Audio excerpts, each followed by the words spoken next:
नया chapter start करते हैं, chapter number 3, pair of linear equation in two variable.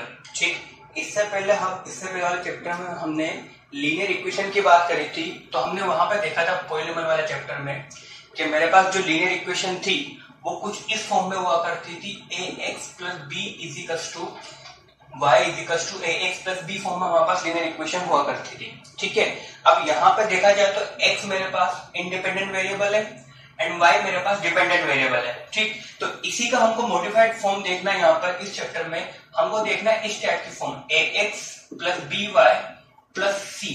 तो हमको इस टाइप की इक्वेशंस के बारे में एनालिसिस करना है कि इस टाइप के इक्वेशन ग्राफ कैसे बनेगा, इस टाइप के इक्वेशंस के सॉल्यूशन कैसे निकालने हैं और बाकी कुछ चीजें जो इस पे बेस्ट क्वेश्चन होते हैं। ठीक, तो हमको इस चैप्टर में basically ax plus b y plus c इस पूरी फॉर्म के बारे में पूरा एनालिसिस करना है। क्या होता है अगर दो इक्वेशंस मुझे दिए तो उनके सॉल्यूशंस कैसे निकालते हैं, इसका ग्राफ वैसे हमने देखा हुआ था चैप्टर 2 में। बाकी ग्राफ इसके सॉल्यूशंस कैसे निकालेंगे और इसके कुछ एग्जांपल्स वगैरह एंड थ्योरेटिकल क्वेश्चन इस पर कैसे बनते हैं, तो हम इस चैप्टर के बारे में बात करेंगे। तो आज का हमारा नेक्स्ट चैप्टर है pair of linear equation in two variable या फिर सिस्टम ऑफ लीनियर इक्वेशन। तो हमारा चैप्टर है pair of linear equation in two variable. ठीक, तो लीनियर की यहां पे बात करें यानी कि डिग्री क्या होगी मैंने यहाँ पे इक्वेशन की 1। यानी कि यहाँ पे अगर मैं बात करूं इसकी डेफिनेशन की कि मेरे पास दो वेरिएबल में लीनियर इक्वेशन किस टाइप की बनेंगी, तो उसकी मेरे पास डेफिनेशन होती है an equation of the form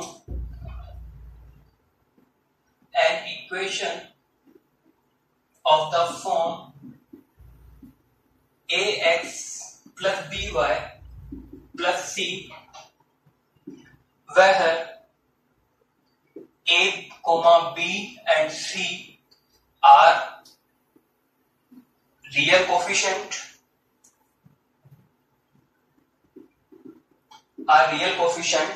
and a and b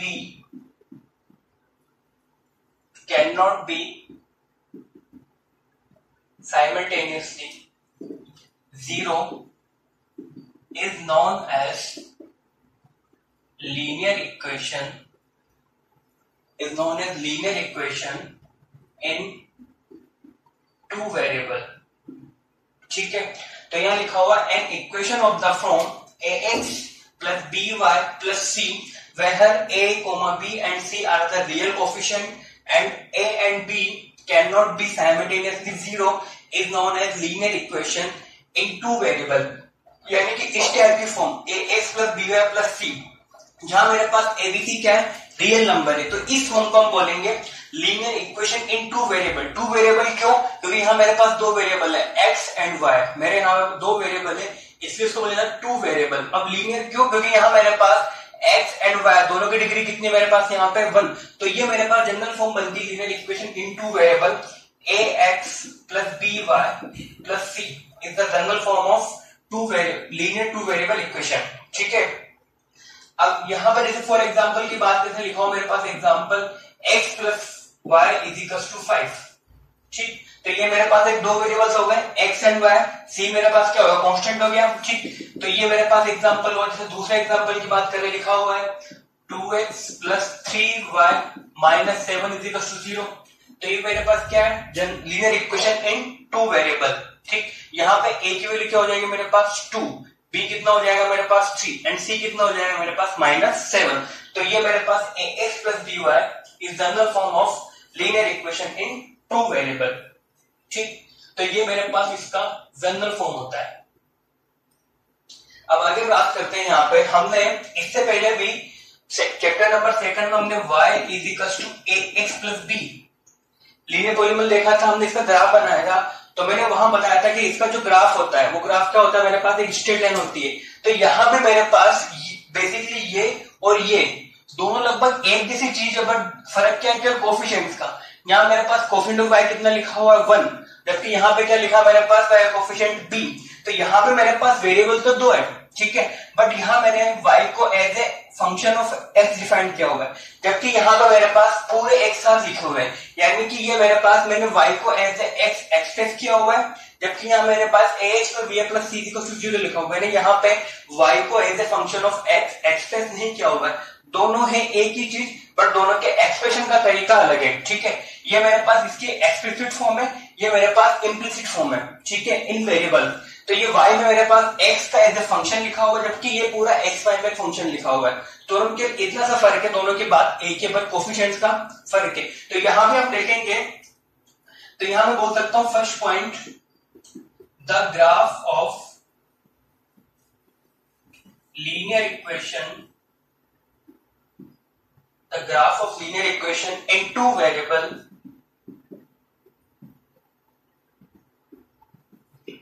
is straight line, is straight line, ठीक है।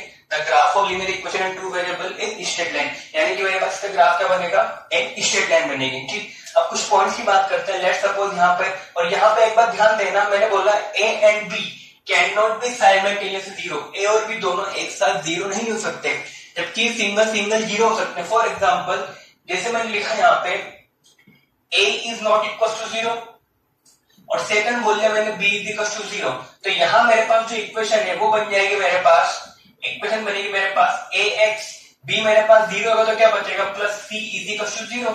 तो यहां से मेरे पास अगर मैं x निकालूं तो x इज इक्वल टू आएगा माइनस सी अपॉन a, ठीक है। तो x is equal to minus C upon एक लाइन बनेगी मेरे इस तरीके से।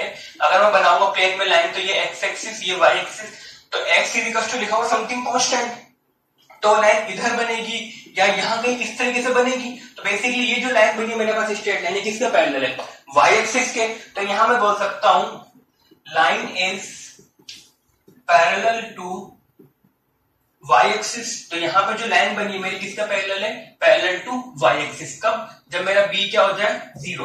Line is parallel to y axis, okay, ठीक। अब यहाँ पे सेकंड की बात करते हैं।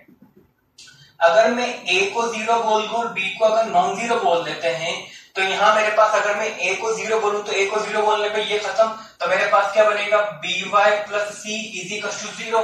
तो यहां से मेरे पास y कितना आएगा, माइनस सी अपॉन बी, ठीक। तो यहां से मेरे पास y आएगा माइनस सी अपॉन बी। तो यहाँ पे अगर देखेंगे y की वैल्यू कुछ कांस्टेंट की इक्वल है, यानी कि इसको अगर ड्रॉ करेंगे कोऑर्डिनेट प्लेन में, तो ये मेरे पास y एक्सिस समथिंग कांस्टेंट, यानी कि ये जो लाइन बनेगी वो किससे पहले बनेगी, पैरेलल टू x एक्सिस। यहां बोल सकता हूं मैं line is parallel to x axis, ठीक है।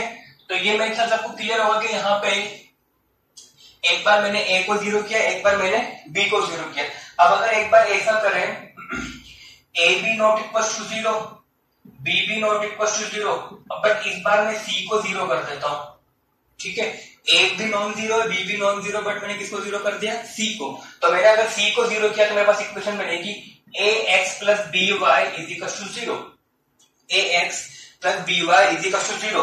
अब यहाँ पर देखो, इस जो इक्वेशन है यहाँ मेरे पास कोई कांस्टेंट टर्म नहीं है, यहाँ मेरे पास अगर कांस्टेंट टर्म नहीं है, यानी कि इस इक्वेशन को 0,0 सेटिस्फाइड करेगा। यानी कि अगर मैं x को 0 पुट कर दूं, y को भी 0 पुट कर दूं, a इंटू 0 क्या 0, प्लस b इंटू 0 भी क्या बनेगा 0। तो यहाँ पे 0,0 इसको सेटिस्फाइड कर रहा है। तो यहाँ बोल सकता हूं लाइन इज पासिंग थ्रू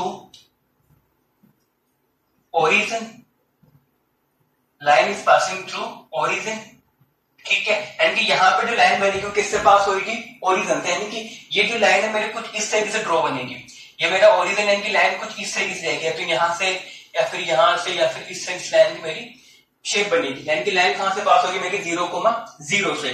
तो यहाँ पे कुछ केसेस है कि लाइन मेरे पास एक्स एक्सिस के कब पैरेलल है, वाई के कब पैरेलल है, और पासिंग थ्रू द ओरिजिन कब होती है। तो इसका थोड़ा बेसिक था कि linear equation in two variable क्या होती है, वो हमने देखा कि क्या होती है, ax plus by plus c is the form of linear equation in two variable. यहाँ पे याद रखना कि a और b दोनों एक साथ जीरो नहीं हो सकते, क्योंकि दोनों अगर जीरो हो गए तो c is equal to zero, कोई कांस्टेंट जीरो के इक्वल पॉसिबल छोड़ना है, ठीक है, जब तक वो जीरो नहीं है। तो उसके बाद हमने देखा था a क्या मेरे पास यहाँ पे कोफिशिएंट ऑफ x, b क्या मेरे पास कोफिशिएंट ऑफ y, और c क्या मेरे पास कांस्टेंट टर्म, ठीक है। तो ये मेरे पास इसका एग्जांपल देखो, जैसे x plus Y is equal to 5 लिखा हुआ, ये भी स्ट्रेट लाइन बनेगी, 2x प्लस 3y माइनस 7, ये भी मेरे पास एक स्ट्रेट लाइन बनेगी।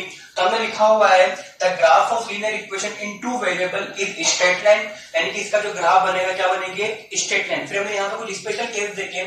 सबसे पहला केस मैंने बोला है कि अगर मैं b को 0 कर देता हूँ, जैसे b को अगर 0 किया तो इक्वेशन क्या बन जाएगी, ax प्लस c। तो यहाँ से x आएगा मेरे पास माइनस सी अपॉन ए, यानी कि x समथिंग कांस्टेंट, तो लाइन क्या बनेगी, parallel to y axis.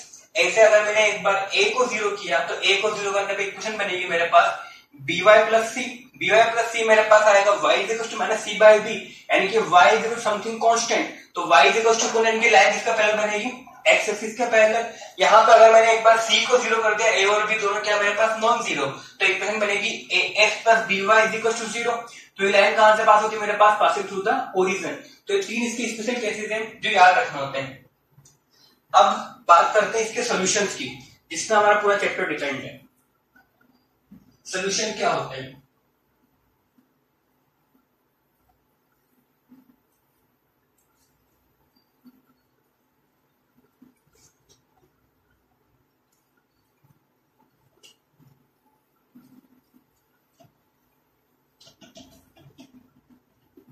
Next is the solution.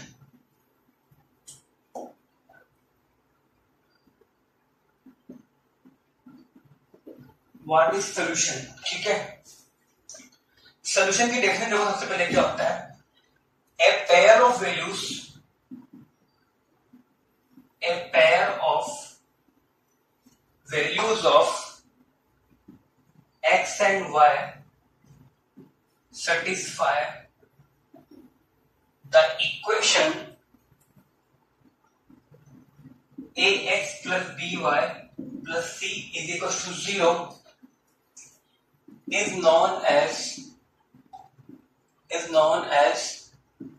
solution, ठीक है।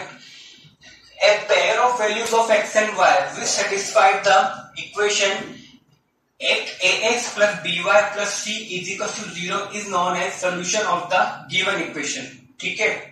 तो यहाँ पे यानी कि x और y की ऐसी वैल्यूज जिनको यहाँ पे पुट करने से ये मेरा जो पूरा एक्सप्रेशन है ये किसके इक्वल बन जाए, 0 के इक्वल, तो उन दोनों उनको क्या बोलेंगे, उन पॉइंट्स को उसके सोल्यूशन बोलेंगे। फॉर एग्जांपल जैसे कि मैं लिखूं x plus Y is equal to 3, मेरे पास एक इक्वेशन है, क्या लिखी हुई है, x plus Y is equal to 3।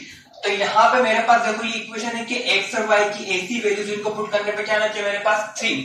अब मैं इक्वेशन में हमने देखा था इक्वेशन में क्या होता है, इक्वल टू 0, ये कंपल्सरी नहीं है। यहाँ पे इक्वेशन बनाने के लिए इसको मैं ऐसा कर सकता हूँ x plus Y minus 3 is equal to 0। अभी मेरे पास इक्वेशन आ गई, ठीक है। तो अब यहाँ मुझे यानी कि x और y की ऐसी वैल्यूज देखनी है जिसको पुट करने पे क्या बन जाए मेरे पास 3। तो सिंपली मेरे पास ऐसी बहुत सारी वैल्यूज होती है, जैसे कि लेट्स सपोज अगर मैंने x को 1 पुट कर दिया, y को 2 पुट कर दिया, ठीक है। तो x को 1 y को 2 पुट करने पे क्या बन जाएगा, ये 1 plus 2 is equal to 3 and 3 is equal to 3, यानी कि यहाँ पे 1, 2 यानी कि x is equal to 1 and y is equal to 2, इसका क्या हो गया, सोल्यूशन हो गया। ऐसे मुझे और भी सोल्यूशन मिल सकते हैं, जैसे कि अगर मैंने पुट किया x is equal to 4 and y is equal to -1, तो यहां जैसे पुट करेंगे तो क्या बनेगा, 4 माइनस 1 इज इक्वल टू 3, तो 3 इज इक्वल टू 3, यानी कि 4 -1, इसका एक और सोल्यूशन हो गया, ठीक है। तो ये सब क्या है मेरे पास, क्या सोल्यूशन है। अगर मैं जैसे x को 2 एंड y को भी अगर 2 पुट करता हूं, तो 2 पुट करने पे ये मेरे पास बनेगा 2 प्लस 2 इज इक्वल टू 3, यानी कि 4 इज इक्वल टू 3 होता है कि नहीं होता है ना, यानी कि 2, 2 इज नॉट ए सोल्यूशन, क्योंकि गिवन इक्वेशन को सेटिस्फाइड नहीं कर रहा है। यानी कि ऐसी x और y की वैल्यूज जो गिवन इक्वेशन को सेटिस्फाइड करें वो कहलाएंगे मेरे पास इसके सोल्यूशन। जैसे कि x plus Y is equal to 3, इसके 1, 2 भी एक सोल्यूशन है, 4, -1 भी एक सोल्यूशन है। ऐसे मेरे पास इसके इनफाइनाइट नंबर ऑफ सोल्यूशंस मिल सकते हैं। क्यों, क्योंकि मेरे पास यहाँ पे कितने अननोन है, x एंड y, ठीक है। तो x एंड y की इक्वेशन कितने मेरे पास, 1, तो यहाँ मुझे कितने सोल्यूशन मिल जाएंगे, इनफाइनाइट। अगर यहाँ मेरे पास x एंड y में एक और इक्वेशन होती तो मुझे कोई एक ही यूनिक सोल्यूशन मिलता जो दोनों इक्वेशंस को सेटिस्फाइड करता, बट यहाँ मेरे पास 2 वेरिएबल है बट इक्वेशन कितनी है, 1, तो यहाँ मेरे पास कितने सोल्यूशन मिल रहे हैं, इनफाइनाइट। तो इस इनफाइनाइट को हम ऐसे दे सकते हैं, हमको पता है कि अगर मैं इसका ग्राफ ड्रॉ करूं x plus Y is equal to 3 का, तो इसका ग्राफ क्या बनेगा मेरे पास, स्ट्रेट लाइन। यानी कि ये ग्राफ को अगर सिंपली ड्रॉ करना मैंने सिखाया था कि x पुट करो y निकालो, ये देखा था हमने। मैंने कहा था सिंपली ड्रॉ करने के लिए एक बार x को 0 पुट कर दो, एक बार y को 0 पुट कर दो। जैसे यहाँ पे मैं x को 0 पुट करूँ, y कितना आएगा मेरे पास 3, तो x को 0 पुट करने में y मेरे पास ये आएगा 0,3। ठीक है, तो ये पॉइंट आएगा मेरे पास 0,3, तो ये पॉइंट है मेरे पास 0,3। अब जैसे मैं अगर y को 0 पुट करूं, बेस कितना आएगा 3, यानी कि सेकंड पॉइंट आएगा मेरे पास 3,0। तो इसको ड्रॉ करूंगा तो ये मेरे पास कुछ इस तरीके से बनेगी। ठीक है, ये स्ट्रेट लाइन। तो ये मेरे पास इक्वेशन किसकी है, x plus Y is equal to 3। तो ये मेरे पास इक्वेशन है। अब यहाँ पे सोल्यूशन का मतलब क्या हुआ कि ऐसे x और y जिनको पुट करने पे क्या आना चाहिए 3। तो ऐसे x और मुझे पहला पॉइंट क्या मिला 1,2, तो 1 मेरा यहाँ कहीं होगा और 2 मेरा यहाँ कहीं होगा, तो 1,2 मेरे पास एक सोल्यूशन मिला ये। ठीक है, तो ये हो गया मेरे पास 1,2। अगला सोल्यूशन लिखा है 4,-1, तो x4 y-1 एक सोल्यूशन मुझे यहाँ मिला। तो यानी कि इस लाइन पे मेरे पास जितने पॉइंट्स लाई कर सकते हैं वो सब क्या होंगे, मेरे इसके इक्वेशन के सोल्यूशन होंगे। ठीक है, यानी कि इस लाइन का हर एक पॉइंट क्या होगा, मेरा एक सोल्यूशन होगा। और हमको पता है कि लाइन पे कितने पॉइंट्स लाया करते हैं, इनफाइनाइट, यानी इसके कितने सोल्यूशन होंगे मेरे पास, इनफाइनाइट। क्यों, क्योंकि ये एक लाइन है इसकी इक्वेशन, और लाइन पे जितने ही मेरे पास पॉइंट बनेंगे वो एक कोऑर्डिनेट को रिप्रेजेंट करेगा। अगर वो एक कोऑर्डिनेट को रिप्रेजेंट करेगा तो मेरे पास कितने सोल्यूशन आएंगे उसके, इनफाइनाइट, क्योंकि इस पे कितने पॉइंट्स लाया करते हैं लाइन पर, इनफाइनाइट पॉइंट लाइन करते हैं। ठीक है, यानी कि सिंपली एक यहाँ स्टेटमेंट बोल सकता हूं, linear equation in two variable of equation 1 has infinite number of solution. यानी कि मेरे पास अगर लीनियर इक्वेशन दो वेरिएबल की एक ही इक्वेशन जिसको दी तो उसकी कितने सोल्यूशन होंगे, मेरे पास इनफाइनाइट नंबर ऑफ सॉल्यूशंस होंगे। ठीक है, तो यह बोल सकता हूं कि अगर इसका हर एक सोल्यूशन क्या होगा, एक पॉइंट होगा जो कि उस लाइन पे लाई करेगा। ठीक है, तो आप पॉइंट लिख सकते हो, every solution of the equation, every solution of the equation is a point on line। ठीक है, is a point on a line, ठीक, representing, ठीक। तो इसका हर सोल्यूशन क्या होगा, एक पॉइंट होगा। तो यहां मेरे पास कितने सोल्यूशन आएंगे इसके, इनफाइनाइट नंबर सोल्यूशन आएंगे, क्योंकि मेरे पास कितने इक्वेशन, केवल एक ही इक्वेशन है। क्या बात याद रहेगी। चलो अब आगे बढ़ते हैं, तो बात है मेरे पास सोल्यूशन की। अब बात करते हैं मेरे पास simultaneous linear equation in two variable क्या होता है।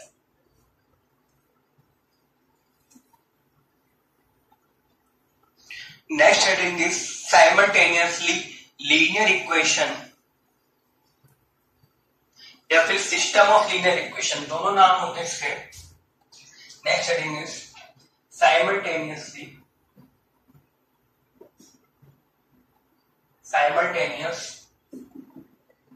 linear equation, या फिर इसको बोला जाता है linear equation in two variable, या फिर system of linear equation, system of linear equation। ठीक है, तो मेरे पास दो नाम है इसके, simultaneous equation in two variable या फिर सिस्टम ऑफ लीनियर इक्वेशन। तो ये होता है क्या मेरे पास, अगर मैं दो लीनियर इक्वेशंस को एक साथ लिख दूं तो वो क्या बन जाएगा मेरे पास, एक सिस्टम। तो उसको बोलते हैं system of linear equation in two variable या फिर simultaneous linear equation in two variable. ठीक है, तो लिख सकता हूं मैं a pair of linear equation, a pair of linear equation in two variable is known as system of linear equation in two variable, is known as system of linear equation in two variable। ठीक है, यानी कि अगर दो linear equation को अगर मैं एक साथ लिख दूं तो वो क्या बन जाएगा, मेरे पास एक सिस्टम बन जाएगा। फॉर एग्जांपल मेरे पास लीनियर इक्वेशन फॉर्म क्या थी, ax plus by plus c। तो लेट्स सपोज मैंने एक लिखी a1x plus b1y plus c1 is equal to 0, and second लिख दी मैंने a2x plus b2y plus c2 is equal to 0। तो ये क्या बन गया, मेरे पास एक सिस्टम बन गया। ठीक है, सिस्टम ऑफ लीनियर इक्वेशन। क्यों सिस्टम? क्यों? क्योंकि यहाँ मेरे पास कितनी इक्वेशन है? दो इक्वेशन है। तो क्या बन गया मेरे पास ये सिस्टम। फॉर एग्जाम्पल जैसे मैं लिखूं x plus Y is equal to 5 लिखा और एक लिखा मैंने 2x plus 3y is equal to 6। तो ये भी क्या हो गया मेरे पास? एक सिस्टम हो गया, क्योंकि यहाँ मेरे पास कितनी इक्वेशन है? दो इक्वेशन है। तो दो लीनियर इक्वेशन को अगर एक साथ लिखा जाए तो वो क्या बन जाएगा मेरे पास? एक सिस्टम बन जाएगा। अब यहाँ पे अगर मैं इसके सोल्यूशन की बात करूं तो यहाँ सोल्यूशन का मतलब हुआ ऐसे values of x and y की जो गिवन दोनों इक्वेशन को एक साथ सेटिस्फाइड करे, यानी कि ऐसा एक्स वाई जो इसको भी सेटिस्फाइड करे एंड साथ में इसको भी सेटिस्फाइड करे, तो वो क्या कहलाएगा? इसका सोल्यूशन ऑफ द सिस्टम या फिर solution of the simultaneous linear equation. ठीक, यानी कि ऐसे एक्स वाई जो इसको भी सेटिस्फाइड करे एंड इसको भी सेटिस्फाइड करे, तो कहलाएगा मेरे पास सोल्यूशन ऑफ द सिस्टम। यानी कि इस सिस्टम का क्या सोल्यूशन होगा? यानी कि ऐसे एक्स वाई जो दो गिवन इक्वेशन को साइमल्टेनियसली सेटिस्फाइड करे, तो वो कहलाएगा मेरे पास उसका सॉल्यूशन। तो यहां तो सबको क्लियर होगा कि मेरे पास सिस्टम क्या होता है, मैं बता चुका था। दो इक्वेशन को एक साथ लिखो तो वो कहलाती है मेरे पास सिस्टम।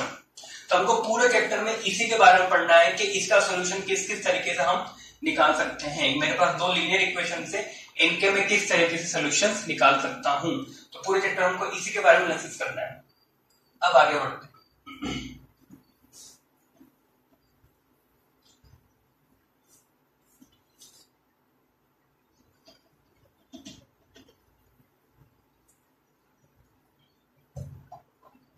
ठीक है, तो बेसिकली यानी कि एक्स और वाई की ऐसी वैल्यू जो इनको सेटिस्फाइड करे। फॉर एग्जांपल जैसे मैंने लिखा x plus Y is equal to 2। ठीक है, सेकंड लिखा मैंने 2x plus 3y is equal to 5। ठीक, तो यहां मेरे पास एक सिस्टम बन गया। तो यहां पे देखो इस सिस्टम का मुझे सोल्यूशन निकालना है कि मुझे एक ऐसा पॉइंट निकालना है जो इसको भी सेटिस्फाइड करे एंड इसको भी सेटिस्फाइड करे। तो यहाँ पर देखो अगर मैं x को 1 y को 1 पुट क्या बनेगा मेरे पास? 1 प्लस 1 कितना? 2। यहाँ भी अगर मैं x को 1 y को 1 पुट करने में कितना हो जाएगा? 2 प्लस 3 कितना हो जाएगा मेरे पास? 5। तो मैं बोल सकता हूं कि 1,1 इज ए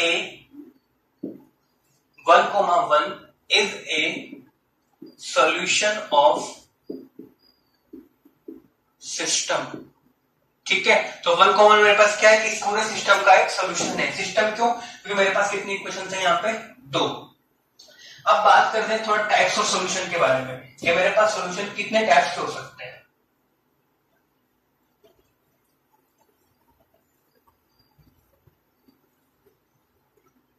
देखो सबसे पहले मेरे पास सॉल्यूशन टाइप्स होता है। सबसे पहला कंसिस्टेंट सिस्टम। ठीक है, अगर ऐसी दो इक्वेशंस या ऐसा सिस्टम जिसका एटलीस्ट एक सॉल्यूशन मिल जाए तो वो कहलाएगा मेरे पास कंसिस्टेंट सिस्टम। ठीक है, यानी कि ऐसे दो मेरे पास साइमल्टेनियसली लीनियर इक्वेशन जिनका मुझे एटलीस्ट एक सॉल्यूशन मिल जाए तो वो कहलाएगा मेरे पास कंसिस्टेंट सिस्टम। और दूसरा होता है मेरे पास इनकंसिस्टेंट सिस्टम, यानी कि अगर सिस्टम का मुझे कोई सोल्यूशन नहीं मिलता है तो वो कहलाएगा मेरे पास इनकंसिस्टेंट सिस्टम। यानी कि सोल्यूशन होना वो कहलाएगा कंसिस्टेंट सिस्टम, सोल्यूशन नहीं होना वो कहलाएगा मेरे पास inconsistent system. If the system has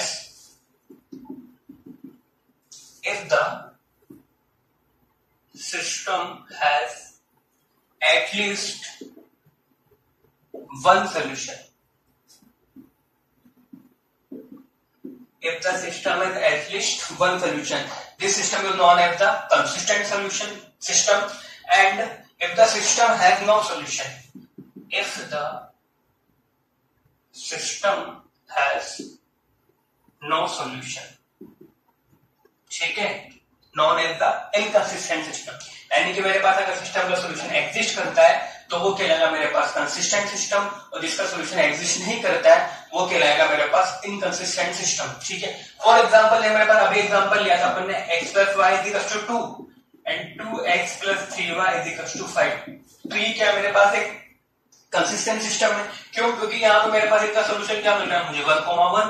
तो मुझे एक सॉल्यूशन मिल गया तो क्या हो गया मेरे पास? एक कंसिस्टेंट सिस्टम हो गया। कितने सॉल्यूशन आ गए इसके? एक। अगर इसे दूसरा सिस्टम लिखूं, मैंने लिखा x plus Y is equal to 2 और सेकंड लिखा मैंने 2x plus 2y is equal to 4। तो यहाँ मेरे पास कितने सोल्यूशन मिलेंगे मुझे? इनफाइनाइट। क्यों? क्योंकि सिंपली मैंने x plus Y is equal to 2, इसको मैंने 2 से मल्टीप्लाई कर दिया। लिखी दोनों इक्वेशन सेम है, बट मैंने क्या किया, इसको 2 से मल्टीप्लाई कर दिया। दिखने में मेरे पास अभी भी दो इक्वेशन थे। क्यों? क्योंकि सिस्टम मेरे पास सेम। तो यहाँ मुझे कितना सोल्यूशन मिलेंगे? इनफाइनाइट, क्योंकि यहाँ मेरे पास 1,1 इसको सेटिस्फाइड करेगा, इसको भी करेगा। ऐसे यहाँ लिखता हूँ, अगर मैं यहाँ लिखता हूँ 2 मैं लिख देता हूँ 0, तो 2 0 इसको भी सेटिस्फाइड करेगा। तो ऐसे कितने सोल्यूशन मिलेंगे मुझे यहाँ पे? इनफाइनाइट। तो ये भी मेरे पास क्या है? कंसिस्टेंट सिस्टम है, क्योंकि यहाँ लिखा हुआ मेरे पास एटलीस्ट वन सोल्यूशन, यानी कि मिनिमम उसका एक सोल्यूशन तो होना चाहिए, यानी कि उसका एक सोल्यूशन भी हो सकता है। कितने हो सकते हैं यहाँ पे उसके? इनफाइनाइट नंबर ऑफ सोल्यूशन भी हो सकते हैं। तो वो भी किस में जाएगा मेरे पास? कंसिस्टेंट सिस्टम में जाएगा। ठीक है, ये मेरे सबको क्लियर होगा। अब आगे बात करते हैं इनकंसिस्टेंट सिस्टम, यानी कि ऐसा सिस्टम जिसका कोई सोल्यूशन ना हो। फॉर एग्जांपल मेरे पास लिखा हुआ है x plus Y is equal to 2 और सेकंड लिखा है मेरे पास x plus Y is equal to 3। ठीक है, तो यहाँ पर देखो x और y का सम करने पे 2 आएगा या फिर 3 आएगा, दोनों में से कोई एक ही चीज सेटिस्फाइड होगी ना। तो यहाँ मुझे कोई सोल्यूशन मिलने वाला नहीं है। तो ये क्या बन गया मेरे पास? Inconsistent system. क्यों? क्योंकि यहाँ पे इसका कोई सोल्यूशन एग्जिस्ट नहीं करता। तो मेरे पास x और y दो पेयर है, उनको या तो प्लस करने पे 2 आएगा या फिर 3 आएगा, दोनों कभी इक्वल हो नहीं सकते ना। तो मेरे पास यहाँ पे क्या है सिस्टम का? No solution. तो मेरे पास सोल्यूशन के टाइप होते हैं कंसिस्टेंट एंड इनकंसिस्टेंट। ठीक है, अब आगे बात करते हैं। नेक्स्ट हेडिंग है मेरे पास graphical representation of linear equation.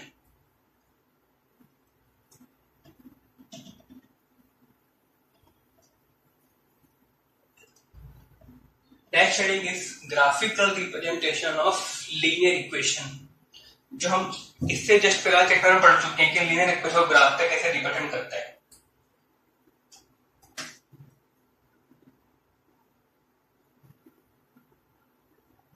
Graphical representation of linear equation.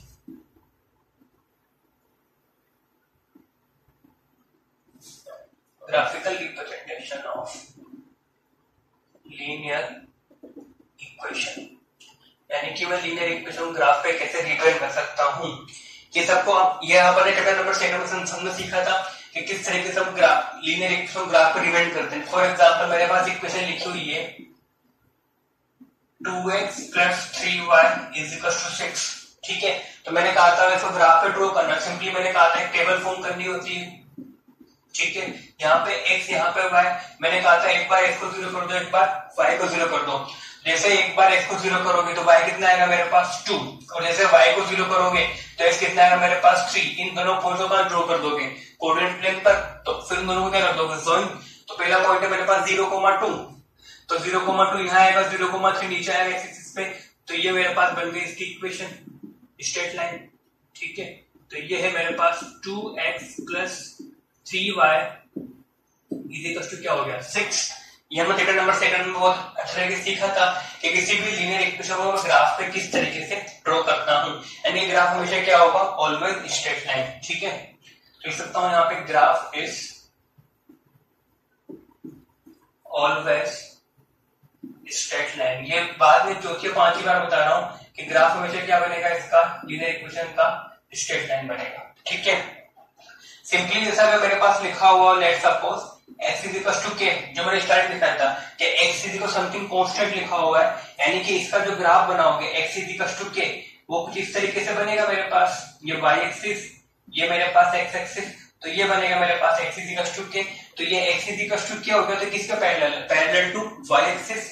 ऐसे अगर मैं दूसरा बनाऊं कि ये हो गया मेरे पास पैरेलल टू y एक्सिस। अगर मेरे पास लिखा हुआ ऐसे ही y is equal to k, यानी कि y is equal to constant, तो यहाँ मेरे पास सिंपली वो इक्वेशन बनेगी कि y की वैल्यू क्या है? किसी कांस्टेंट के इक्वल है, तो वो क्या? ये स्ट्रेट लाइन बनेगी मेरे पास। तो किसकी इक्वेशन मेरे पास? y is equal to k, तो किसके parallel? Parallel to x axis. यहाँ लाइन बनेगी मेरे पास पैरेलल टू x एक्सिस। ठीक, तो ये मेरे पास ग्राफ हम ड्रॉ कर चुके थे, किससे किसी को आता ही होगा, चैप्टर नंबर 2 में पढ़ चुके थे। ठीक है, ये चीज हम देख सकते हैं कि a single linear equation in one variable has infinite solution. लिख लेते हैं इस पॉइंट को ताकि याद रहे, a single linear equation in two variable has infinite number of solution. ये क्यों होते हैं मैं दिखा चुका था, क्योंकि ये लाइन को रिप्रेजेंट करती है और इसका हर एक पॉइंट का इसका सॉल्यूशन होता है। तो ये मेरे पास graphical representation of the linear equation था। चलो अब आगे बात करते हैं कुछ क्वेश्चंस की। ठीक है, तो बेसिक क्वेश्चंस में करा रहा हूं कि ग्राफिकल इसको रिप्रेजेंट करो, वो आप लोग इजीली कर सकते हो। जैसे मैं तो x + y = 7 तो ग्राफ ड्रॉ करना है, वो सब कर सकते हैं इजीली। किससे भी ड्रॉ करना है वो सब कुछ सिखा चुका हूं। फिर भी एक बेसिक क्वेश्चन करा देता हूं मैं ताकि थोड़ा सा क्लियर हो जाए।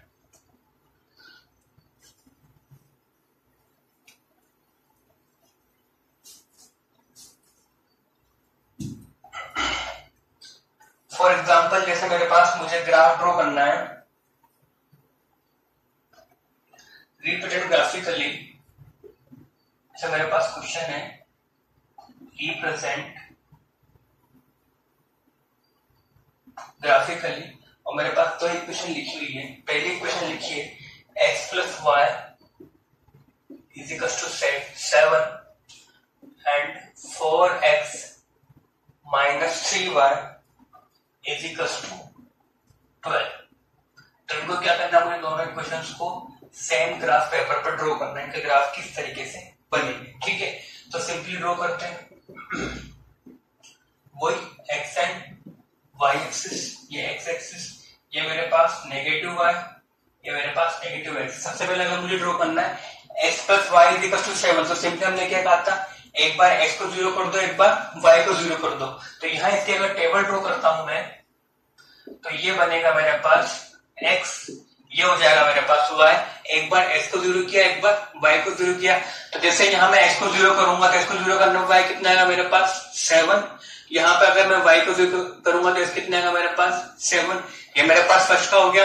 ऐसे सेकंड के लिए अगर टेबल ड्रॉ करेंगे तो सेकंड के लिए मेरे पास टेबल बनेगी कुछ इस तरीके से, ये x, ये मेरे पास y। तो यहाँ देखो अगर मैंने एक बार x को 0 किया तो x को 0 करने पर y कितना आएगा मेरे पास, y 12/-3 कितना हो जाएगा मेरे पास -4। एक बार मैंने y को 0 किया तो y को 0 करने पे कितना आएगा मेरे पास 12/4, यानी कितना हो जाएगा 3। तो मुझे पॉइंट्स मिल गए। इन पॉइंट्स को मैं इजीली ड्रॉ कर सकता हूं। तो पहला पॉइंट क्या मेरे पास 0,7, तो 0,7 मेरे यहाँ लाया करेगा कहीं पे। ठीक है, दूसरा मेरे पास 7,0, तो वो जाएगा ऑन द एक्स एक्सिस, यानी कि इसको ड्रॉ करने को जैसे लाइन बनेगी ये हो जाएगा मेरे पास 7,0। तो ये किसकी इक्वेशन मेरे पास x + y = 7। सेकंड है मेरे पास x 0 y -4, तो x 0 y -4 मेरा यहाँ कहीं आएगा नीचे, x = 0 and y = -4, यहाँ कहीं आएगा नीचे की तरफ।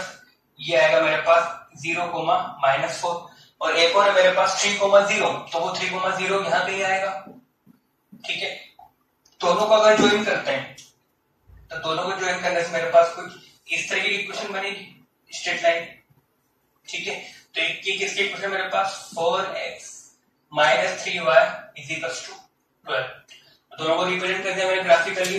अब दोनों मेरे पास, ये भी मेरे पास क्या है स्ट्रेट लाइन, ये भी मेरे पास क्या है स्ट्रेट लाइन। तो ये मेरे पास फर्स्ट स्ट्रेट लाइन, ये मेरे पास सेकंड। दोनों जहां पे कट कर रही है ना, जैसे दोनों कहां पे कट कर रही है, तो ये क्या कहलाएगा, एक ऐसा पॉइंट जो इस लाइन पे भी लाइन कर रहा है एंड इस लाइन पे भी लाइन कर रहा है। तो क्या बन जाएगा ये इनका सॉल्यूशन, क्योंकि इस लाइन का हर एक पॉइंट इसका एक सॉल्यूशन है, इस लाइन का हर एक पॉइंट इसका एक सॉल्यूशन है।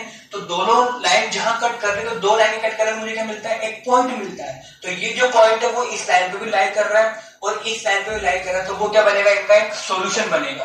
यानी कि ये क्या होगा, मेरे पास ऐसा पॉइंट है जो दोनों पे लाइन कर रहा है, इनका क्या हो गया, सॉल्यूशन हो गया। ठीक है, तो हम आगे यही मेथड पढ़ेंगे ग्राफिकली हम किस तरीके से सॉल्यूशन निकालते हैं। ठीक है, तो ये क्लियर होगा सबको किस तरीके से करना होता है। चलो आगे बढ़ते हैं।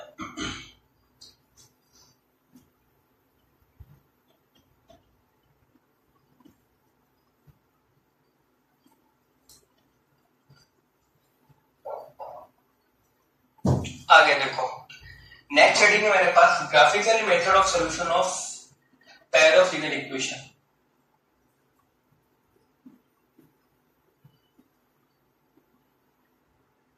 Graphical method to solve system of linear equation। ठीक है, तो मेरे पास ग्राफिकली में सिस्टम ऑफ लीनियर इक्वेशन को किस तरीके से सोल्व कर सकता हूं उसका मेरे पास मेथड है। तो वही क्या करेंगे, हम दोनों के ग्राफ ड्रॉ करेंगे, दोनों के ग्राफ यानी कि दोनों की स्ट्रेट लाइन जहां पे एक दूसरे को कट करेंगे वो क्या हो जाएगा, उसका एक सोल्यूशन हो जाएगा। अगर दोनों कट नहीं करते तो वो क्या बनेंगे, उनके कोई सोल्यूशन नहीं आएगा। अगर दोनों एक दूसरे को कोइंसाइड कर जाती है तो उनके कितने सोल्यूशन होंगे, मेरे पास इनफाइनाइट सोल्यूशन होंगे। ठीक है, लेट्स सपोज यानी कि मेरे पास दो इक्वेशंस है। दैट पहली इक्वेशन है a1x + b1y + c1 = 0। ऐसे मेरे पास सेकंड इक्वेशन है a2x + b2y + c2 = 0। तो ये क्या हो गया, मेरे पास एक सिस्टम हो गया। अब यानी कि ये भी मेरे पास एक लाइन को रिप्रेजेंट करती है, ये भी मेरे पास एक लाइन को रिप्रेजेंट करती है, यानी कि दोनों क्या मेरे पास स्ट्रेट लाइन है। तो दो स्ट्रेट लाइन को हमने देखा था कि दो स्ट्रेट लाइन या तो एक दूसरे के पैरेलल होंगी, ठीक है, एक दूसरे के पैरेलल होंगी, या फिर एक दूसरे को किसी एक पॉइंट पर कट करेंगी, या फिर क्या होगा, दोनों एक दूसरे को कोइंसाइड करेंगे। यानी कि यहाँ मेरे पास तीन केस बनेंगे।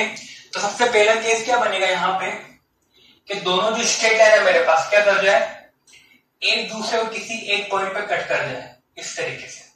ठीक है, तो ये मेरे पास स्ट्रेट लाइन L1 ये L2, तो ये L1 और ये L2 दोनों किसी एक पॉइंट पे कट कर रही है। तो दोनों में लेट्स सपोज मेरी यहाँ पे कट कर रही है, तो मुझे क्या मिल गया, एक यूनिक सोल्यूशन। ऐसे अगर मैं बोलूं दोनों क्या हो जाए, एक दूसरे के पैरेलल, यानी कुछ ऐसा केस बन जाए कि ये मेरे पास L1 हो जाए और ये मेरे पास हो जाए L2।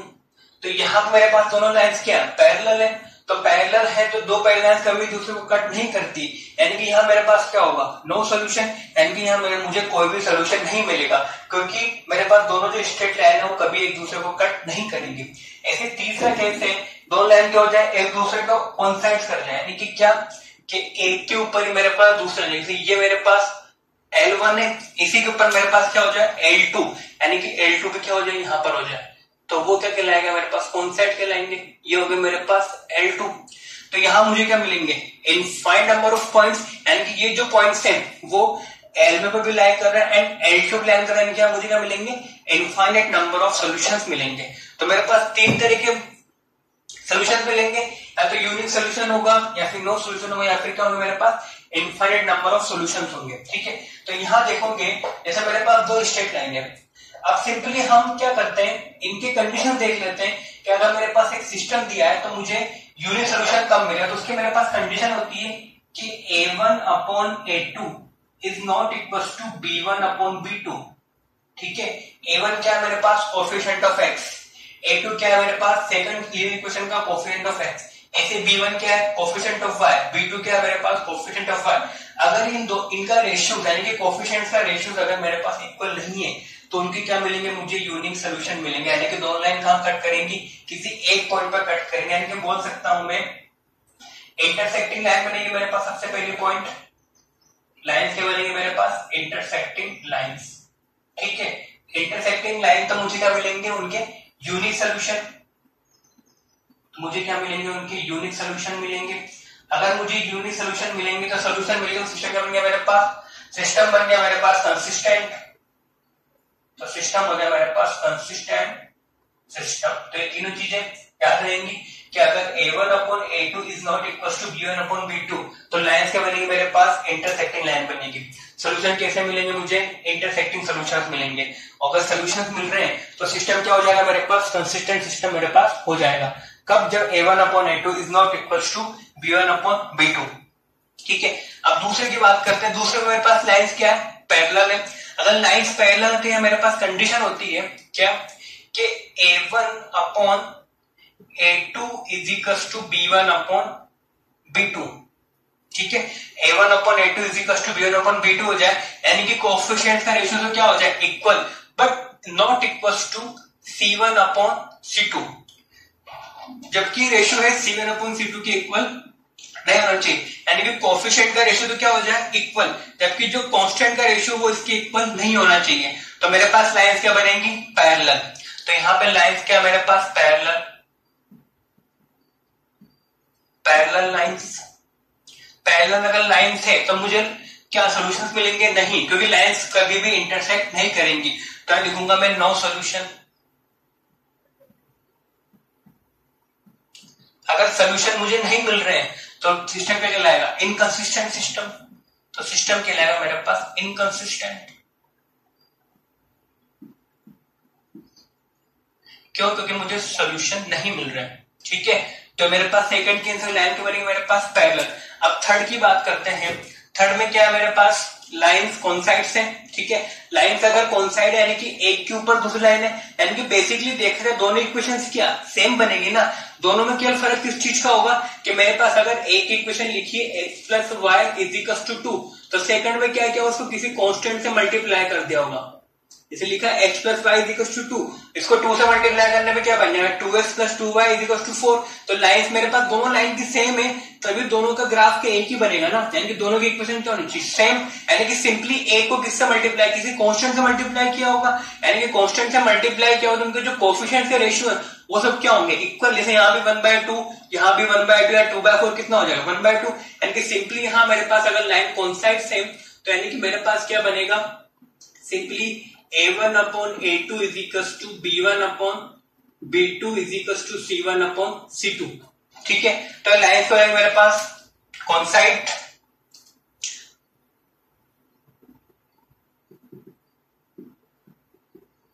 ठीक है।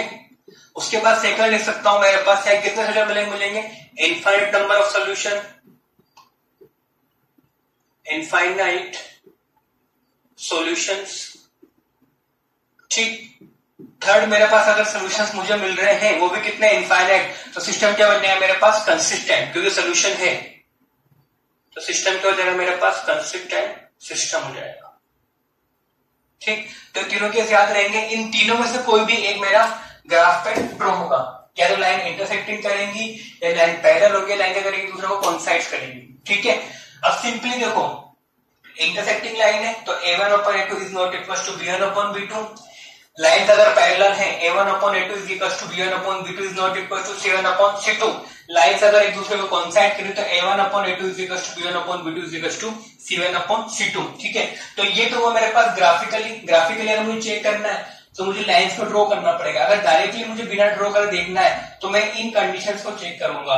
तो जब भी क्वेश्चन का है कि ग्राफिकली मुझे इनके सॉल्यूशंस निकालो, तो मेरी यही एडवाइस सबसे पहले तुम उनके रेशियोज देख लो कि रेशियोज में कौन सी कंडीशन फुलफिल हो रही है, या तो ये या फिर ये या फिर ये। इससे हमको आइडिया लग जाएगा कि इन दोनों लाइंस के सॉल्यूशन होंगे या नहीं होंगे। ठीक है, जैसे अगर मैंने रेशियोज निकाले वो नॉट इक्वल टू, यानी कि लाइंस मेरी कट तो करेंगे कहीं ना कहीं। ठीक है, अगर रेशियो इस तरीके से आ रहा है यानी कि लाइंस के बनेंगे मेरे पास पैरेलल, अगर रेशियो तीनों इक्वल हो गए तो लाइंस के बनेंगे कॉन्साइड। इससे मुझको थोड़ा सा आइडिया हो जाएगा कि मैं अगर कोई ना कोई गलती तो नहीं कर रहा हूँ। जैसे अगर मेरे पास रेशियो अगर ये आया और गलती से अगर मैंने कुछ इस तरीके से लाइन ड्रॉ कर दी तो मुझे गलत पता लग जाएगा क्या रेशियो अगर ऐसा है लाइन भी इसी ड्रॉ होनी चाहिए ना। अगर ऐसा तुम ड्रॉ कर दो यानी तुमने कहीं पे गलती करी है।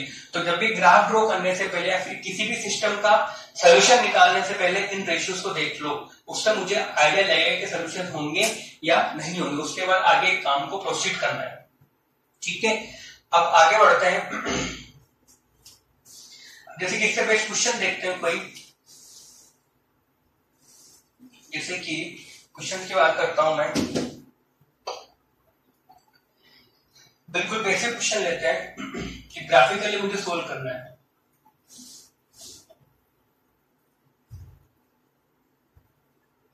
तो ये तो मेरे पास कौन सा मेथड होगा ग्राफिकली सोल्व करने के लिए। आगे मेरे पास इसके 3 एल्जेब्रिक मेथड हो आएंगे, वो भी हमको इस चैप्टर में पूरा करना है कि इनको एल्जेब्रिकली किस तरीके से सोल्व करना है। पूरा चैप्टर मेरा इसी पे बेस्ड है कि लीनियर इक्वेशन के सॉल्यूशन किस तरीके से निकालना है। ठीक है, जैसे क्वेश्चन है मेरे पास, क्वेश्चन लिखा हुआ है check graphically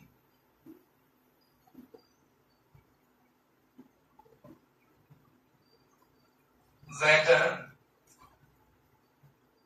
the pair of equation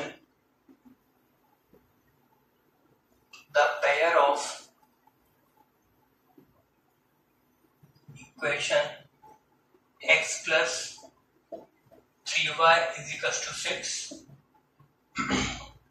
and x plus 3y is equals to 6 and 2x minus 3y is equals to 6 is equals to 12 is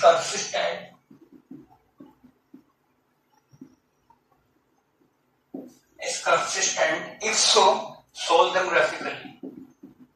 If so solve them graphically.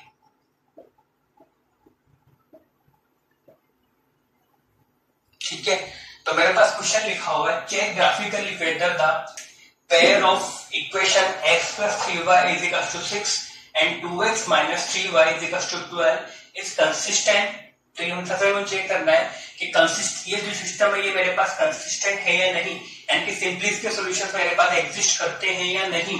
If so अगर ये system मेरे पास consistent है तो मुझे क्या निकालना है, उनके सॉल्यूशन निकालना है, बट किस मेथड से, ग्राफिकली मेथड से. तो सिंपली क्या करेंगे, हम दोनों के ग्राफ ड्रॉ करेंगे. तो मैंने कहा था ग्राफ ड्रॉ करने से पहले हम सिंपली क्या करते हैं, इसका रेशियो निकाल लेते हैं, उससे मुझे थोड़ा सा आइडिया होगा कि इसका सॉल्यूशन एग्जिस्ट करेंगे या नहीं करेंगे. तो सिंपली अगर मैंने इसको पहली इक्वेशन बोल दी एंड इसको इक्वेशन नंबर सेकंड बोल दिया, तो ये इक्वेशन लिखे मेरे पास x plus 3y minus 6 is equals to 0 and second लिखिए मेरे पास 2x minus 3y minus 12 is equals to 0. तो यहाँ देखो a1 कितना होगा मेरे पास 1, b1 कितना होगा मेरे पास 3, c1 कितना होगा मेरे पास -6, a2 कितना होगा मेरे पास 2, b2 कितना होगा मेरे पास -3 एंड c2 कितना होगा मेरे पास -12. तो यहाँ पे अगर मैं a1 अपॉन a2 निकालू कितना आएगा मेरे पास 1/2. ऐसे यहाँ पे मैं अगर b1 अपॉन b2 निकालू कितना आएगा 3 अपॉन -3 यानी कि -1. अब मैं देख रहा हूं यहाँ पे कि a1 upon a2 is not equal to b1 upon b2. तो अगर ये रेशियो इक्वली सिस्टम क्या बनेगा मेरे पास कंसिस्टेंट, यानी कि मेरे पास इसके सॉल्यूशन होंगे एंड के लाइंस क्या बनेंगे मेरे पास इंटरसेक्टिंग लाइन बनेगी.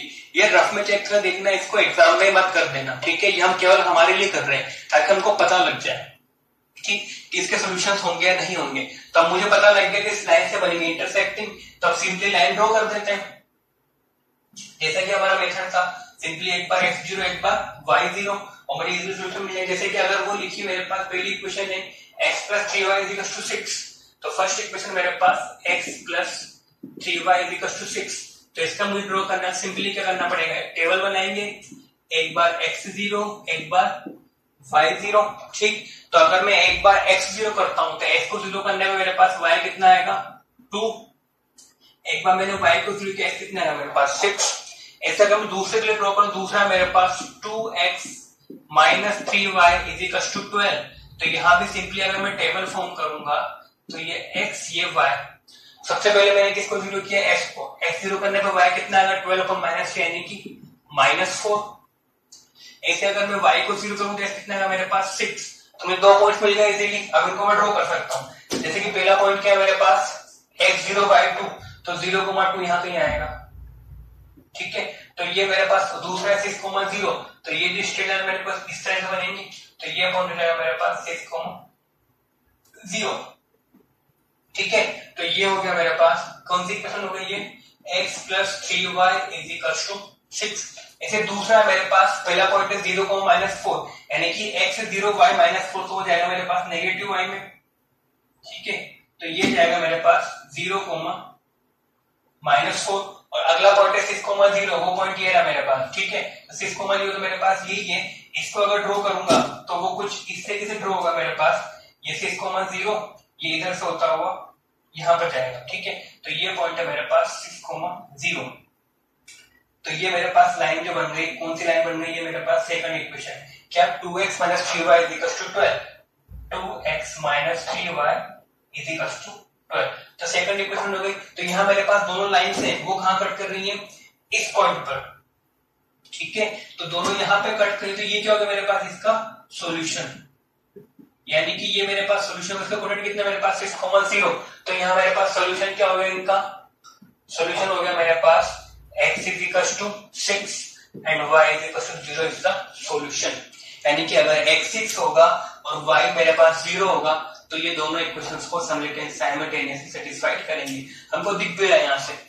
6,0 इससे लाई कर रहा है, 6,0 मेरा इससे भी लाई कर रहा है। तो ये होता है मेरे पास ग्राफिकली इक्वेशंस को चेक करना, किस तरीके से हम सोल्यूशन निकालते हैं ग्राफिकली गिवन सिस्टम के। ठीक है, तो ये मेरे ख्याल से क्लियर होगा सबको ग्राफिकली किस तरीके से करते हैं। चलो एक और एग्जांपल देखते हैं। तो सिस्टम क्या है मेरे यहाँ पे कंसिस्टेंट का सोल्यूशन क्या है मेरे पास 6,0। एक और एग्जांपल देखते हैं।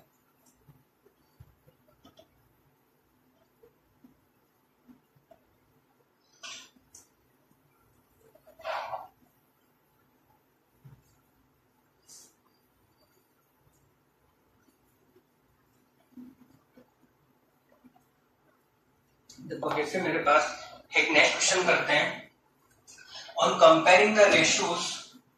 नेक्स्ट क्वेश्चन है मेरे पास second, on comparing the ratios A1 upon A2, B1 upon B2, C1 upon C2. Find out whether the following system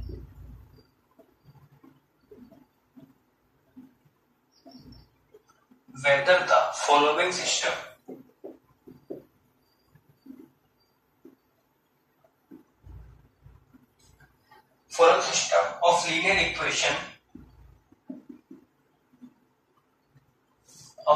equation are consistent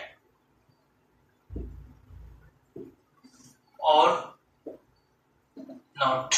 ठीक है, तो मेरे पास क्वेश्चन लिखा हुआ है on comparing A1 upon A2, B1 upon B2 and C1 upon C2, find out whether the following system of linear equation are consistent or not। मुझे simply क्या compare कर दिखाना है कि रेशियोज कंपेयर करके उन्हें दिखाना है कि मेरे पास जो मुझे सिस्टम गिवन है वो कंसिस्टेंट होगा या इनकंसिस्टेंट है। पहला एग्जांपल लिखा हुआ है 3x plus 2y is equal to 5 and 2x minus 3y is equal to second।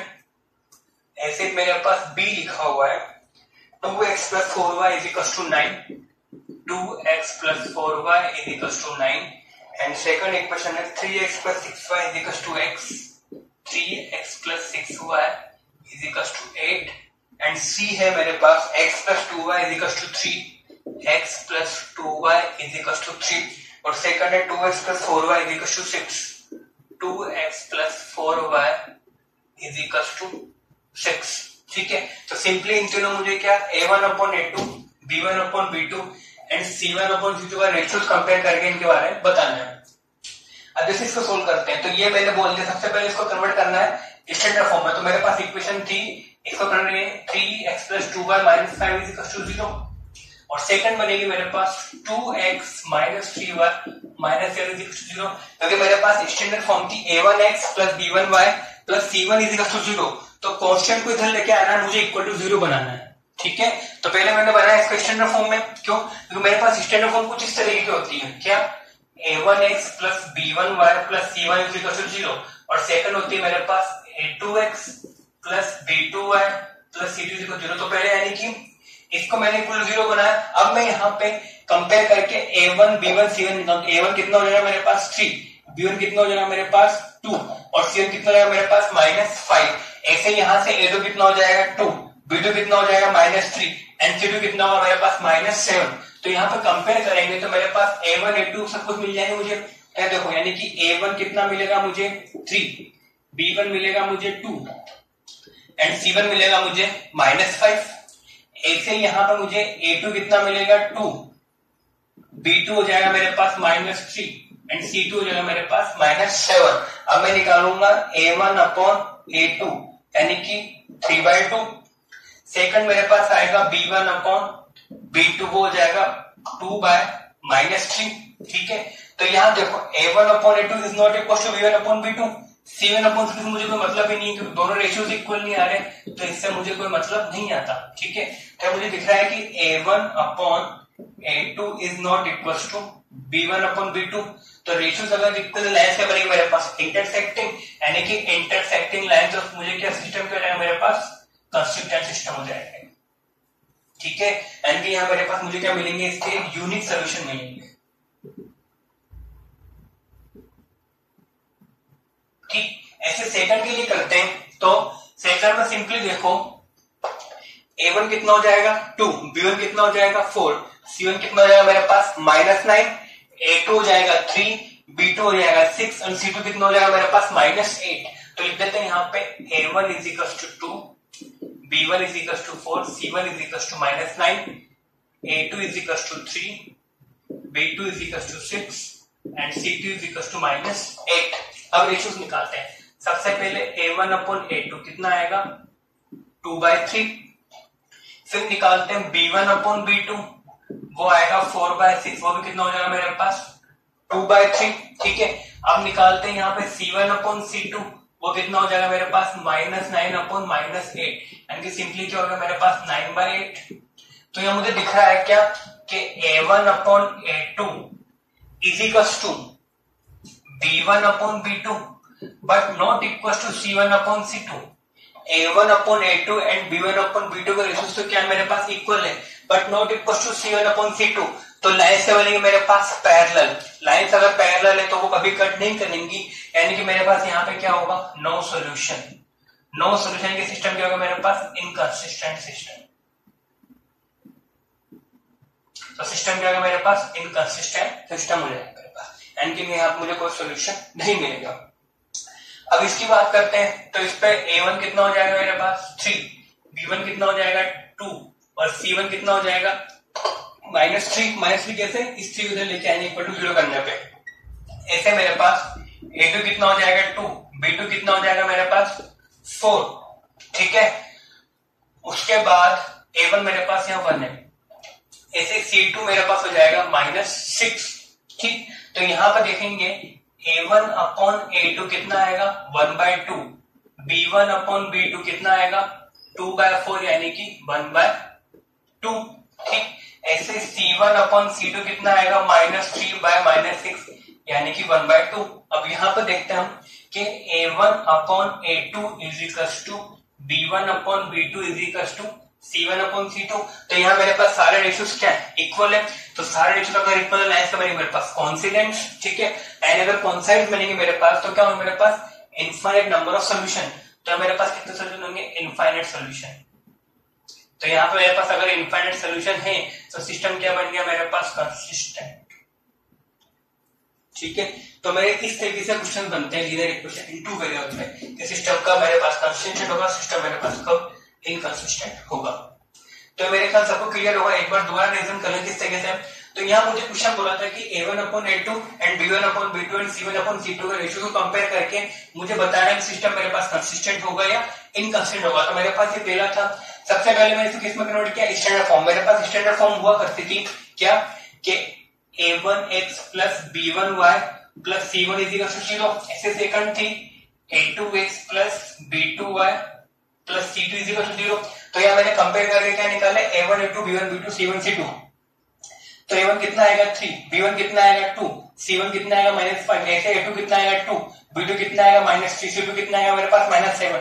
तो फिर मैंने A1/A2 A1 3 A2 2, B1 कितना 2, B2 कितना -3, C1 -5, C2 -7। तो देखा मैंने A1/A2 ≠ B1/B2। तो यानी कि रेशियो अगर इक्वल नहीं है तो सिस्टम क्या होंगे मेरे पास कंसिस्टेंट, यानी क्या होंगे मेरे पास यूनिक सॉल्यूशन होंगे। ऐसे सिंपली यहाँ पे मैंने A1/A2 कितना है मेरे पास 2/3, B1/B2 कितना है मेरे पास 4/6। तो कितना होगा मेरे पास 2/3 एंड C1/C2 कितना आया -9/-8 यानी कि 9/8। तो यहाँ पे देखो A1/A2 कितना है 2/3, B1/B2 कितना है मेरे पास 2/3 यानी कि A1/A2 = B1/B2 is not equal to C1/C2। तो यहाँ मेरे पास लाइन से बनेंगे पैरेलल, क्या होगा मेरे पास नो सॉल्यूशन, यानी सिस्टम क्या होगा मेरे पास इनकंसिस्टेंट सिस्टम होगा। ऐसे यहाँ पे A1/A2 कितना है मेरे पास 1/2, B1/B2 मेरे पास 2/4 यानी कि 1/2, C1/C2 -3/-6 यानी कि 1/2। तीनों रेशियोज क्या है मेरे पास इक्वल, यानी कि लाइन से बनेंगे कॉन्साइड, यानी कि सॉल्यूशन कितना मेरे पास इसका होगा मेरे पास इनफाइनाइट नंबर ऑफ सॉल्यूशन, यानी सिस्टम क्या होगा मेरे पास कंसिस्टेंट सिस्टम होगा ये। ठीक है, तो ये मेरे ख्याल आपको क्लियर होगा। तो यहाँ पे कुछ बेसिस खत्म होता है। अब नेक्स्ट हम बात करेंगे कि हमको अगर ये तो हमने सोल्व किया ग्राफिकली, हमको इसको एल्जेब्रिकली कैसे सोल्व करना है। तो उसके लिए मेरे पास 3 मेथड होते हैं ये सोल्व करने के लिए, जो कि हम नेक्स्ट लेक्चर में डिस्कस करेंगे। तो यहाँ सबको रिविजन करना है। जो हमारा चैप्टर खत्म हो चुका है पॉलिनोमियल, उसकी मैंने एक्सरसाइज वगैरह डीपीपीस वगैरह सबको दी थी, तो उसको सोल्व कर ले, एनसीईआरटी सोल्व करें। कोई डाउट है तो मुझसे पूछ ले, या तो मुझे व्हाट्सअप कर दें या फिर मुझे व्हाट्सएप की फोटो क्लिक करके सेंड कर दें। ठीक है, तो आज की क्लास हम यही खत्म करते हैं। इस पूरे का रिवीजन करना है सबको कि सिस्टम क्या होता है, लीनियर इक्वेशन क्या होती है, ये ग्राफिकल सॉल्यूशंस कैसे निकालना होता है वगैरह वगैरह। ठीक है, तो यहाँ मैं एक होमवर्क दे रहा हूँ सबको। होमवर्क है सबको एनसीईआरटी 3.1 सबको सोल्व करनी है। एनसीईआरटी 3.1, ठीक है, ये सबको सोल्व करने आज के होमवर्क में।